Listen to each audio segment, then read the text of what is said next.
چھٹے سرکار کی چونکہ آج شہادت کی تاریخ بھی ہے اور دو روایتیں زیادہ تر مقامات پر ہمیں نظر آتی ہے چھٹے امام کی شہادت کی، ایک 15 شوال کی تاریخ ہے اور دوسری 25 شوال کی تاریخ ہے، اور بعض عرب ممالک کے اندر جہاں شیعہ حیدر قرار آباد ہیں وہاں پر وہ پورا عشرہ منعقد کرتے ہیں امام جعفر صادق علیہ السلام کے حوالے سے 15 شوال سے لے کر 25 شوال تک۔ اور چونکہ ہمارے فقہ کا نام ہی فقہ جعفری ہے، ہمارے مذہب کا نام ہی مذہب جعفری ہے، لہٰذا وہ اپنے امام کی یاد میں پورا عشرہ 15 سے 25 شوال تک منعقد کرتے ہیں، جس طریقے سے بعض دوسرے علاقوں میں شہادت حضرت سیدہ کائنات کے عشروں کو منعقد کیا جاتا ہے، اور بعض جگہوں پر وہ 3 روزہ مجالس ہوتی ہیں یا 5 مجالس ہوتی ہیں۔ تو اس طریقے سے امام جعفر صادق علیہ السلام کی یاد بھی بعض جگہوں پر عشرہ بنا کر کی جاتی ہے۔ امام کے بارے میں یہ بات پہلے بیان ہو چکی ہے کہ امام کا علم کس قدر زیادہ تھا کہ نہ صرف یہ کہ امام ابو حنیفہ کے استاد ہیں بلکہ امام مالک کے استاد ہیں، سفیان ثوری کے امام ہیں، سفیان بن عیینہ کے امام ہیں، جابر بن حیان کے استاد کا نام ہے، اور یہ وہ افراد ہیں کہ جو دنیا والوں کے لیے پھر امام بنے ہیں، جو دنیا والوں کے لیے امام بنے اس امام کے بھی استاد کا نام امام جعفر صادق ہے، اور جو دنیا والوں کے لیے بھی پدر علم کہا جائے، جیسے فادر آف کیمسٹری کہا گیا، پدر علم کیمیا کہا گیا جابر بن حیان کو، تو ان کے بھی استاد کا نام ہے امام جعفر صادق۔ اور خود یہ نام ایسا ہے جعفر کہ جو روایتوں کے اندر آیا ہے کہ انسان کو اپنی اولاد کا نام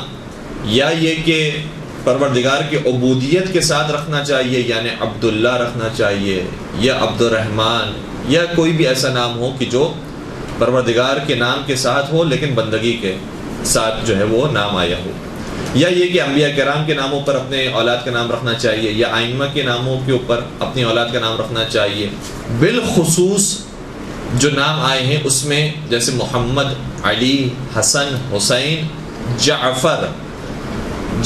بھی ایسا نام ہے کہ جو اپنی اولاد کا ہمیں رکھنا چاہیے، اور اس کے بارے میں استحباب بیان ہوا ہے، تاکید بیان ہوئی ہے کہ اپنی اولاد کا نام جعفر کے نام پر بھی رکھا جائے۔ اور یہ بھی روایت کے اندر آیا ہے کہ جو اپنی اولاد کا نام ان ناموں میں سے کسی نام پر رکھتا ہے اس گھر میں غربت داخل نہیں ہوتی، جس گھر میں ان ہستیوں کے نام پر افراد اور بچے موجود ہوں اس گھر میں پھر غربت داخل نہیں ہوتی۔ امام ابو حنیفہ نے بہت سارے جملے ایسے ہیں کہ جو چھٹے امام کے حوالے سے کہے ہیں، اس میں سے ایک جملہ اور ہے جو ابھی ہمیں کچھ دن پہلے ملا، وہ یہ ہے کہ امام ابو حنیفہ نے ایک مقام پر یہ بھی کہا ہے کہ لولا جعفر بن محمد ما علم الناس مناسک حجہم، اگر جعفر صادق نہ ہوتے تو لوگوں کو معلوم ہی نہ ہوتا کہ حج کیسے کیا جاتا ہے۔ یعنی حج جیسی اتنی واضح عبادت، اور نبی اکرم نے اتنے بڑی تعداد میں اپنے صحابہ کے ساتھ حج کیا، لیکن 100 سال گزرنے کے بعد مسلمانوں کو یہی نہیں پتا تھا کہ حج کیسے کیا جاتا ہے۔ اگر امام جعفر صادق نہ ہوتے تو لوگ نہ پہچانتے کہ حج کیسے کیا جاتا ہے اور انہیں حج کرنا نہ ہوتا۔ تو چھٹے سرکار نے، اور یہ بھی ایک اہم نقطہ ہے کہ نہ صرف یہ کہ شیعوں کو پروان چڑھایا ہے اور مکتب جعفری کو عروج پر پہنچایا ہے، بلکہ امام جعفر صادق ہی کے صدقے میں اہل سنت مکتب بھی زندہ رہے۔ اگر امام جعفر صادق کی تعلیمات نہ ہوتی اور کوئی فقہ کو بیان کرنے والا نہ ہوتا اور فتوی بیان کرنے والا نہ ہوتا تو پھر امام ابو حنیفہ کہاں سے فتوی بیان کر رہے ہوتے، کہاں سے روایتیں بیان کر رہے ہوتے، اور اسی طریقے سے باقی جو ائمہ ہیں ان کے وہ کیسے مسائل کو بیان کر رہے ہوتے۔ تو ہمارے اماموں نے نہ صرف یہ کہ مکتب شیعت کو پروان چڑھایا ہے اور عروج تک پہنچایا ہے، بلکہ خود بخود اہل سنت مکاتب بھی اگر زندہ رہے ہیں تو ہمارے اماموں کی برکت سے زندہ رہے۔ امام مالک نے بھی اسی طریقے سے امام کے ساتھ ایک کافی عرصہ گزارا ہے، اور امام مالک کا جملہ آپ کی خدمت میں بیان کروں، اور اس سے پہلے یہ بات بھی عرض کروں کہ اہل سنت مکتب فکر سے تعلق ہے امام مالک کا، لیکن اس کے باوجود امام نے کہیں پر بھی ظاہری طور پر کوئی بھی ایسی بات نہیں کی ہے کہ جس سے اس کی دل آزاری ہو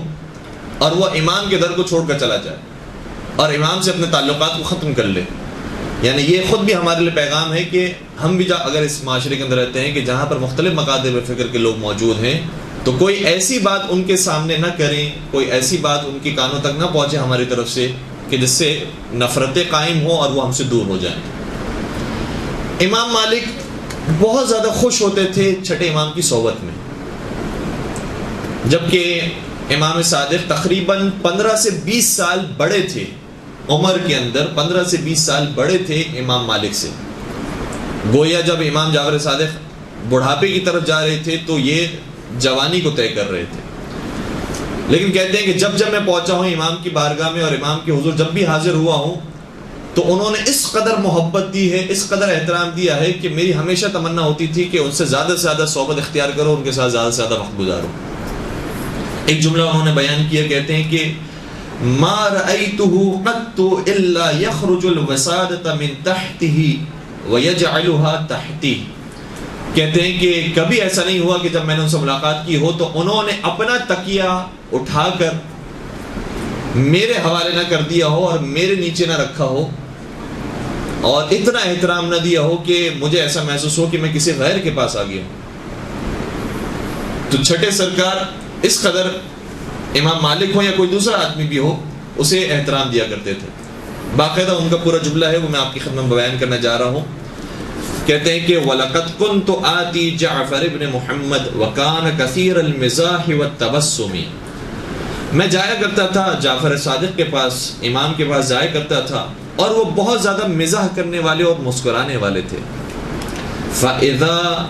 ذَكَرَ عِنْدَهُ النَّبِي اخضر واسفر فاذا ذکر عنده النبی اخضر واسفر، کہتے جب ان کے سامنے نبی اکرم کا ذکر کیا جاتا تھا تو ان کا چہرہ سرخ ہو جاتا تھا یا ان کا چہرہ زرد پڑ جاتا تھا اور ان کے چہرے کا رنگ تبدیل ہو جاتا تھا، یعنی نبی اکرم کے احترام میں ان کا خوف ایسا طاری ہو جاتا تھا کہ ان کے چہرے کا رنگ بدل جاتا تھا۔ البتہ اخضر کا اور اسفر کا لفظی مطلب یہ ہوتا ہے کہ ان کا رنگ چہرے کا یا سبز کی طرف مائل ہو جاتا تھا یا زرد کی طرف مائل ہو جاتا تھا۔ وَلَقَدْ اخْتَلَفْتُ زَمَانًا وَمَا كُنْتُ أَرَاهُ إِلَّا عَلَى 3 خِصَالٍ، اور میں کئی مرتبہ ان کی خدمت میں آیا اور کئی مرتبہ ان کی خدمت سے گیا مگر میں نے انہیں 3 حالت سے خالی نہیں دیکھا، اما مصلیًا وَإِمَّا صَائِمًا وَإِمَّا يَقْرَأُ الْقُرْآنَ، یا وہ نماز پڑھ رہے ہوتے تھے جب میں حاضر ہوتا تھا، جب وہ روزہ کھول رہے ہوتے تھے یا روزہ افطار کر رہے ہوتے تھے یا روزے کی سحری کر رہے ہوتے تھے، میں نے اس وقت ان کو دیکھا، یعنی روزے کی حالت میں دیکھا یا نماز کی حالت میں دیکھا۔ وَإِمَّا يَقْرَأُ الْقُرْآنَ، یا انہیں قرآن کریم کی تلاوت کرتے ہوئے دیکھا۔ پھر آگے شاہ فرماتے ہیں کہ وَمَا رَأَيْتُهُ قَدْ يُحْدِثُ عَنْ رَسُولِ اللَّهِ یا يُحَدِّثُ عَنْ رَسُولِ اللَّهِ إِلَّا عَلَى الطَّهَارَةِ وَلَا يَتَكَلَّمُ فِي مَا لَا يَعْنِيهِ، اور میں نے کیا دیکھا کہ جب وہ حدیث رسول بیان کرتے تھے تو ہمیشہ باوضو ہو کر بیان کرتے تھے، اور انہوں نے کبھی کوئی کلام ہی نہیں کیا ہے ایسا کہ جس میں بے معنی اور بے مقصد باتیں، بہت کیلکولیٹڈ ان کے جملے ہوا کرتے تھے اور مفید گفتگو فرمایا کرتے تھے۔ پھر اس کے بعد امام مالک نے ایک اور واقعہ بھی ذکر کیا، کہتے ہیں کہ ایک مرتبہ میں امام جعفر صادق کے ساتھ حج پر گیا، اور ہم ساتھ حج پر جب گئے تو جہاں سے میقات شروع ہوتا ہے، جہاں سے احرام باندھا جاتا ہے، ہم وہاں پہنچے، یعنی مسجد شجرہ میں۔ میں نے دیکھا کہ بہت سارے حاجی ہیں جو احرام پہن رہے ہیں، تلبیہ پڑھ رہے ہیں اور آگے بڑھ رہے ہیں، مسجد سے خارج ہو رہے ہیں، لیکن میری نظر جب امام جعفر صادق پر پڑی تو میں نے کیا دیکھا کہ احرام تو پہنا ہوا ہے لیکن ان کی زبان سے تلبیہ جاری نہیں ہو رہا، یعنی لبیک اللہم لبیک لفظ یہ ادا نہیں کر رہے۔ تو میں گئے امام کی خدمت میں نے عرض کیا کہ اے امام جعفر صادق، آپ کی زبان سے جملے کیوں نہیں نکل رہے؟ تو امام نے ارشاد فرمایا کہ میں کیسے جسارت کروں خدا کے سامنے کہ میں کہوں لبیک اللہم لبیک، اے خدا میں آ گیا ہوں، میں آ گیا ہوں۔ کہیں ایسا نہ ہو کہ میں یہ کہوں کہ میں آ گیا ہوں اور خدا کی طرف سے آواز آئے لا لبیک ولا سعدیک، تو نہیں آیا ہے، تو اب بھی ہماری طرف نہیں آیا ہے۔ اور یہ جو خوف کی کیفیت ہے کبھی کبھار ہمیں اور آپ کو سکھانے کے لیے بھی ہوتی ہے کہ صحیح ہے ہماری زبان سے جملہ جاری ہو رہا ہے لبیک اللہم لبیک، تو اس کا یہ مطلب نہیں ہے کہ یہ کوئی معمولی جملہ ہے اور انسان نے کہا اور آگے بڑھ گیا۔ قرآن کریم کی آیتیں نماز کے اندر جو ذکر پڑھ رہا ہوتا ہے یا حج کے اندر جو ذکر پڑھ رہا ہوتا ہے، یہ اتنے بامعرفت اذکار ہیں کہ انسان اس کو توجہ سے انجام دے. جب میں کہہ رہا ہوں لبیک اللہم لبیک، اے خدا میں حاضر ہو گیا، میں لبیک کہہ رہا ہوں، تو یہ معمولی جملے نہیں ہیں کہ جو زبان سے جاری ہوتے ہیں. اس کے بعد امام مالک نے ایک اور روایت بھی بیان کی ہے. کہتے ہیں کہ واقعاً امام جعفر صادق تھے، بہت سچ بولا کرتے تھے. کہتے ہیں اس وجہ سے کیونکہ ایک حدیث انہوں نے جب بیان کی تو سلسلہ سند کو جو بیان کیا وہ اتنا دقیق تھا. اور پھر اس کے بعد میں نے جب دوسرا سوال کیا تو ایسا نہیں ہے کہ پھر اسی سلسلہ سند کو بیان کیا، بلکہ نہیں، جس سلسلے سے انہوں نے یہ بات سنی تھی اسی سلسلے کو بیان کرتے تھے. ایک مثال انہوں نے اس طریقے سے دی اور باقاعدہ ان کی زبان سے جملہ نکلا ہے کہ کان واللہ اذا قال صدق، خدا کی قسم جب وہ بات کہتے تھے ہمیشہ سچ بولتے تھے. ایک سوال انہوں نے امام جعفر صادق سے یہ کیا کہ اگر کوئی شخص رجب کے مہینے میں روزہ رکھتا ہے تو اس کی کیا فضیلت ہے، اس کا کیا ثواب ہے. تو جب یہ سوال کیا تو امام نے سلسلہ سند کو بیان کیا کہ میں نے یہ حدیث کس سے سنی ہے، نبی اکرم کی. فرمانے لگے حدثنی ابی عن جدہ قال قال رسول اللہ صلی اللہ علیہ وآلہ وسلم من صام یوما من رجب ایمانا واحتسابا غفر له. یہ حدیث جب جو میں بیان کر رہا ہوں یہ میں نے سنی ہے اپنے بابا سے، اور میرے بابا نے سنی ہے اپنے دادا سے، اور انہوں نے یہ سنی ہے نبی اکرم سے. یعنی کون؟ میں نے سنا ہے امام باقر سے، اور امام باقر علیہ السلام نے سنا ہے مولا حسین سے، اور مولا حسین نے سنا ہے نبی اکرم سے کہ نبی اکرم نے ارشاد فرمایا من صام فی رجب ایمانا و احتسابا، جس نے ایک روزہ رکھا ہو ماہ رجب کا ایمان کی حالت میں اور محاسبہ کرتے ہوئے، غفر لہ، تو پروردگار اس کے گناہوں کو معاف فرما دیتا ہے. پھر میں نے سوال کیا کہ ابن رسول اللہ یہ بتائیے اگر کوئی شخص ماہ شعبان میں ایک روزہ رکھے تو اس کی کیا فضیلت ہے.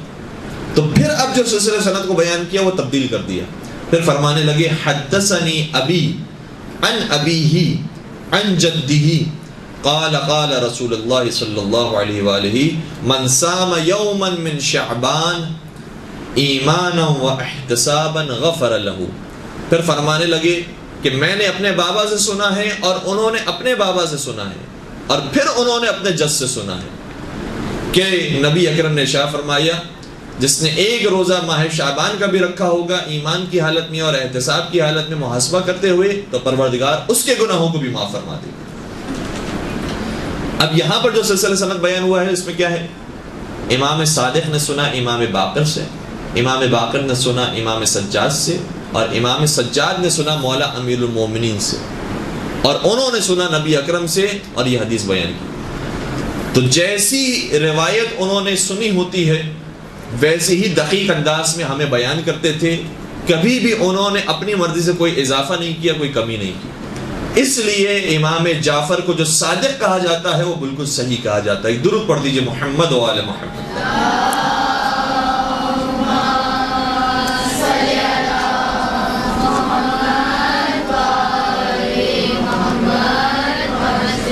اور ہمارے ائمہ علیہم السلام سے بھی جب یہ سوال کیا گیا، مثال کے طور پر چوتھے امام سے سوال کیا گیا کہ کیوں آپ کے فرزند کو اور آپ کے پوتے کو جعفر صادق کہا جاتا ہے جبکہ آپ سب کے سب صادق ہیں، آپ بھی صادق ہیں، آپ کے آبا و اجداد بھی صادق ہیں، آپ کی اولاد بھی صادق ہے، پھر کیوں جعفر صادق کہا جاتا ہے؟ تو امام نے ارشاد فرمایا یہ اس لیے کہا جاتا ہے کیونکہ ہماری ہی نسل سے اور خود جعفر صادق ہی کی اولاد میں سے ایک اور جعفر بھی پیدا ہوں گے جو صادق نہیں ہوں گے، جو کذاب ہوں گے. تو چونکہ وہ بھی پیدا ہونے والا ہے اور اس کا نام جعفر ہی ہے لیکن وہ صادق نہیں ہے اور کذاب ہے، لہٰذا ہم نے اپنے پوتے کا نام جعفر صادق رکھا کہ وہ کذاب نہیں ہے، وہ صادق ہے. اور یہ آپ جانتے ہیں کہ جعفر کذاب کون ہے؟ امام زمانہ کے چچا، امام حسن عسکری کے بھائی اور 10 امام کے بیٹے جعفر کذاب، جو امام زمانہ سے پہلے امام حسن عسکری کی نماز جنازہ پڑھنے کے لیے گئے تھے، لیکن جب امام زمانہ نے دیکھا کہ ہمارے بابا کی نماز جنازہ ہمارے چچا پڑھا رہے ہیں کہ جو کذاب ہیں، جھوٹا دعویٰ کر رہے ہیں امامت کا، تو پھر ان کے دامن کو کھینچا اور خود آ کر نماز پڑھائی ہے. اور پھر جعفر کذاب کو کہا ہے کہ امام کی نماز امام ہی پڑھایا کرتے ہیں. اور یہ مفہوم روایت کا جو آپ کی خدمت بیان کیا کہ جعفر کذاب امام کی اولاد ہونے کے باوجود ممکن ہے کہ جھوٹا دعویٰ امامت کریں اور جہنمی قرار پائیں یا کذاب قرار پائیں. کیوں؟ کیونکہ قرآن کریم میں مثال موجود ہے کہ جناب نوح علیہ السلام کا بیٹا بھی ممکن ہے کہ جہنمی ہو جائے اور جناب نوح کے راستے پر نہ ہو، نبی خدا کے راستے پر نہ ہو. تو یہ مثال قرآن کریم میں بھی موجود ہے، تاریخ میں بھی موجود ہے کہ جس طریقے سے نبی خدا کی اولاد بھی نافرمان ہو سکتی ہے، اسی طریقے سے بعض ائمہ کی بھی اولاد ایسی تھی جنہوں نے جھوٹے دعوے کیے ہیں اور انہوں نے صحیح جو راستہ تھا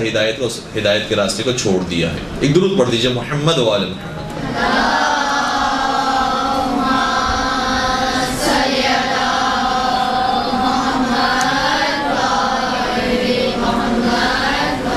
برحمتك يا أرحم الراحمين وصلى الله على محمد وآله الطاهرين.